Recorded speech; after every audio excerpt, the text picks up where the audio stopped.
ધોરણ 7 વિષય કોમ્પ્યુટર સ્વાધ્યાય પહેલું ડિજિટલ લીડરમાં જોઈએ. સૌથી પહેલા આપણે ખાલી જગ્યા જોશું. ખાલી જગ્યા પહેલી. કોમ્પ્યુટર સિસ્ટમ એટલે ખાલી જગ્યા અને ખાલી જગ્યા પ્રોગ્રામનું સંયોજન. જવાબ આવે છે હાર્ડવેર અને સોફ્ટવેર. બીજું, ડેટાનું મશીન દ્વારા વાંચી શકાય તેવા સ્વરૂપમાં રૂપાંતર એટલે ડેટા પ્રોસેસિંગ. ત્રીજું, કોમ્પ્યુટરને તેની કામગીરીના આધારે ખાલી જગ્યા વર્ગમાં વહેંચવામાં આવે છે. જવાબ આવે છે 5. ચોથું, કોમ્પ્યુટરના જુદા જુદા ભાગોને ખાલી જગ્યા કહેવામાં આવે છે. જવાબ આવે છે હાર્ડવેર. પાંચમું, કોમ્પ્યુટર સિસ્ટમ ખાલી જગ્યા ઉપકરણોનો સમૂહ છે. જવાબ આવે છે ઇન્ટિગ્રેટેડ. છઠ્ઠું, કોમ્પ્યુટરમાં ડેટા ઇનપુટ કરવા માટે ખાલી જગ્યા સાધનનો ઉપયોગ થાય છે. જવાબ આવે છે કીબોર્ડ. સાતમું, ખાલી જગ્યા કીબોર્ડ પર ફિઝિકલ કી હોતી નથી. જવાબ આવે છે આભાસી કીબોર્ડ ઉપર. આઠમું, કોમ્પ્યુટરને આદેશ આપવા માટે ખાલી જગ્યાનો ઉપયોગ થાય છે. જવાબ આવે છે કીબોર્ડ અને માઉસ.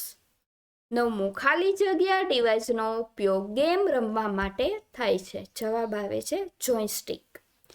11મું, આંગળી ખસેડીને ખાલી જગ્યા સાધનની મદદથી આપણે પોઇન્ટર ખસેડી શકીએ છીએ. જવાબ આવે છે ટચપેડ.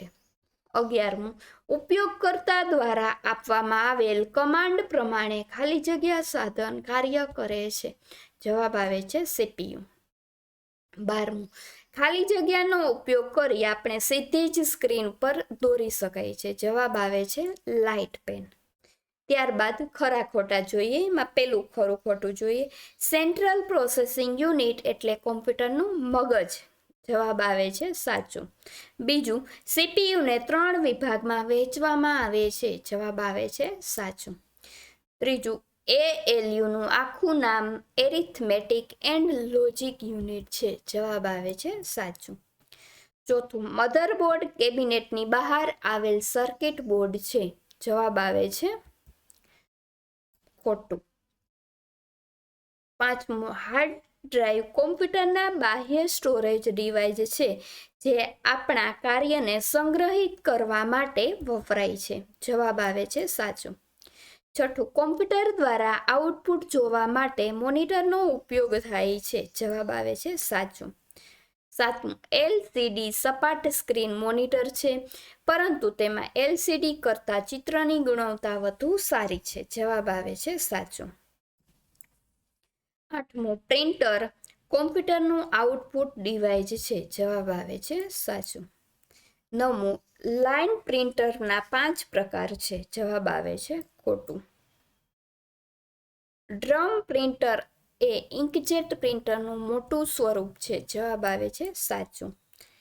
11મું, પ્લોટર વેક્ટર ગ્રાફિક પ્રિન્ટ કરી શકતું નથી. જવાબ આવે છે ખોટું.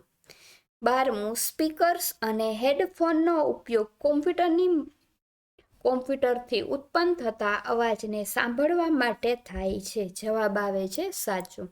ત્યારબાદ નીચેના પ્રશ્નના જવાબ આપો. એમાં પ્રશ્ન પહેલો, કોમ્પ્યુટર એપ્લિકેશન કેટલા ભાગમાં વર્ગીકૃત કરવામાં આવે છે અને કઈ કઈ? તો કે ઇનપુટ, પ્રોસેસિંગ, સ્ટોરેજ, આઉટપુટ અને કમ્યુનિકેશન ડિવાઇસ. ત્યારબાદ બીજો પ્રશ્ન, કયા પ્રિન્ટરમાં નાના નાના ડોટ્સ દ્વારા કાગળ પર શાહીનો છંટકાવ કરીને હાર્ડ કોપી બનાવવામાં આવે છે? જવાબ આવે છે ઇન્કજેટ પ્રિન્ટર. ત્રીજું, કયા પ્રિન્ટરને ઓલ ઇન વન પ્રિન્ટર તરીકે ઓળખવામાં આવે છે? જવાબ આવે છે મલ્ટીફંક્શન પ્રિન્ટર. ચોથું, કીબોર્ડ પર દર્શાવવામાં આવેલ વિવિધ કીના નામ જણાવો. જવાબ આવે છે આલ્ફાબેટ કી, નંબર કી, ફંક્શન કી અને સ્પેશિયલ કી વગેરે. પાંચમું, કયા સાધનનો ઉપયોગ બારકોડને વાંચવા માટે થાય છે અને તે સાધનનો ઉપયોગ ક્યાં થાય છે? જવાબ આવે છે બારકોડ રીડરનો ઉપયોગ બારકોડ રીડરનો ઉપયોગ બારકોડને વાંચવા માટે થાય છે અને તેનો ઉપયોગ જુદા જુદા શોપિંગ મોલમાં થાય છે. તો અહીં આપણું ચેપ્ટર પૂરું થાય છે. Thank you.